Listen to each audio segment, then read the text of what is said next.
that time. That time to kick off Sports Extra. Brought to you by Southside Lumber and Pizza Hut. Now, News 3's Sports Extra. Sports Extra. Sports Extra. Greetings and welcome to another edition of Sports Extra. As always, we start with high school football. Yes, we do, in a South 7 showdown with major conference title implications. Marion and Mount Vernon. The Rams are 1-0 in the league after a big win at Belleville. All topped the Wildcats 0-1 after falling to Cahokia. These two teams meeting tonight in Mount Vernon. Marion giving the ball on the handoff to Torrey Stotler. He makes his way down to the 5-yard line, and that leads to a touchdown and a 14-7 lead for the Wildcats. Rams on the attack. Dontrell Black. He is shaking and baking, outruns the Marion defense to the corner of the end zone for the touchdown. Tied up again, ensuing possession for the Wildcats. Matt Brown is intercepted. You guessed it, it is Dontrell Black. Then the Rams take advantage. They hand it off to Chicken Stuckey, and he is dragging defenders all the way before being brought down, and that leads to that man again, Dontrell Black, taking it in. Mount Vernon, a big win at home over Marion, 35-21. Also in the South 7, Carbondale picks up a forfeit victory over Cahokia. So the Terriers now 3-2 and 2-0 in the South 7. Belleville all tough 55-0 winners over Centralia. The good folks in Perry County are a bit competitive with each other. The players say that it would not matter if it was tiddlywinks when it comes to Pinckneyville and DuQuoin. We like to call it the Battle of the Buck-Up. We head to Van Meter Field, where they were even selling T-shirts for this Mississippi showdown. Pinckneyville led 8-0 into the second quarter. Ryan Rushing calling his own number. That's 35, and he's going to double that number for 70 yards for the touchdown. Panthers up 14-0. Now to the third. Indians on the rally, and it's A.J. Hill. He's going to roll around and find Seth Flint, and the Tribe was in business. That would set up Hill on the keeper, cutting Pinckneyville's lead to 8. DuQuoin scores 15 more. That's 21 unanswered to win.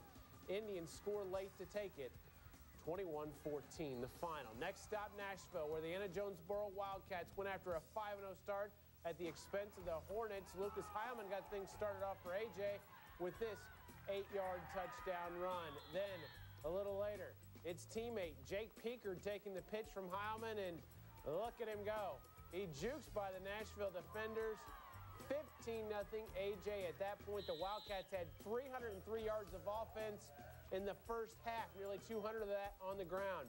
Nashville got on the board early in the second with this 60-yard TD run by Zach Baffin, but the Hornets, not nearly enough. A.J. is 5-0, 49-14, your final. In the other Mississippi game, it was Sparta over Chester, 22-20.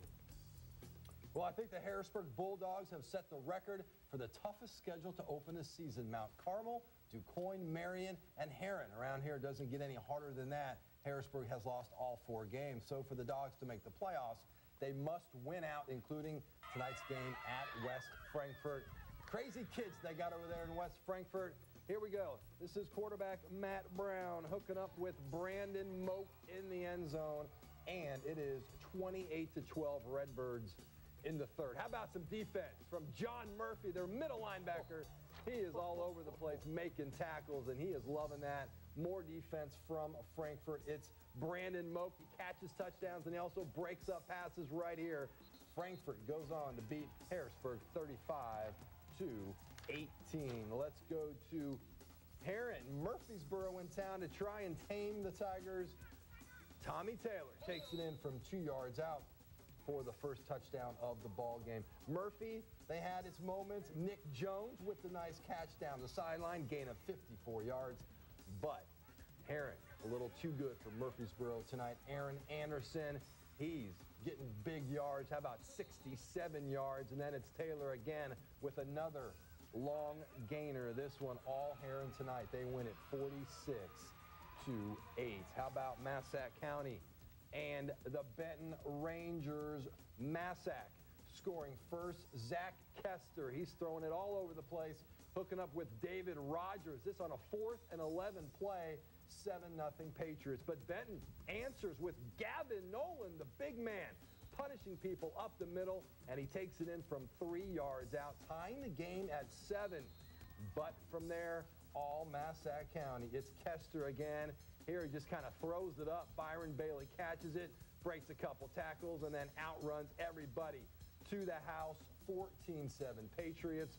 More from Massac. It's Kester hooking up with Rogers.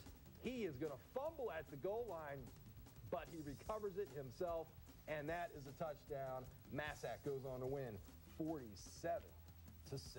Catch your breath now onto the Black Diamond. Now it was Rivals Week in Carterville. The Lions look to remain unbeaten as they welcome Johnson City, and they welcome senior Jeremy Cobb back to the lineup. He's been out with a bum ankle. This is Ryan Mason, though, in the first. He rumbles 34 yards for the touchdown. The conversion was no good, so it's 6-0 Lions. The Indians would strike back. Derek Solomon going up top for Jake Hewlett for the 14-yard TD. The Indians did get the 2-point conversion, so they had an 8-6 lead. That lead lasted, about 15 seconds. David Schwartz on the pitch, and Schwartz is off to the races. 74 yards for the touchdown. The Lions do tack on the 2-pointer for a 14-8 lead. Schwartz was not nearly done. Now in the second, he's going to take the pitch again. This time he's going to go 50 yards for the score. He added a third touchdown early in the third. Lions are 5-0, 48-14, your final. Our final prep visual stop is also our Sports Extra Spotlight Game of the Week. CZR paying a visit to SVWW. Pat, I'd like to buy a vowel. Little Devils getting ready for this one. Red Devils on top in the first. A 9-yard TD run by Tyler Rock, 6-0 SVWW. Second out, CZR's Derek Threadgill fights his way through the defense, taking it all the way down to the 9-yard line. That set up a 1-yard TD by Kyle Furlow. Extra point good. CZR up 7-6. Still the second. Todd Carpenter catches the Kendall Gibson pass, and he'll take it 26 yards. And again, the Red Devils were in business, and that would set up Kyle Crocker for the 2-yard touchdown. Red Devils led 12-7 at that point. After the half, Sesser adds another score, and the Red Devils win it 20-7, your final. It's been a while, 2003 since we got CCR, and I'm happy for these kids. It's awesome. The whole school has been excited all week, and we've been getting pumped up. And it's, I don't know, they're the rivals, and we love beating them. It's awesome. Elsewhere in the Diamond, it was White County winning at Fairfield 36-20. Hamco beats El Dorado 24-7. Tomorrow, El Dorado Trico heads to Orion. For us tonight, we have a pair of Big Ten games here tomorrow on TV3. Penn State meeting Michigan at 2:30. Iowa taking on Wisconsin in prime time. And then join us for Saturday Sports Extra after the football game. That'll do it for us tonight. We'll see you later.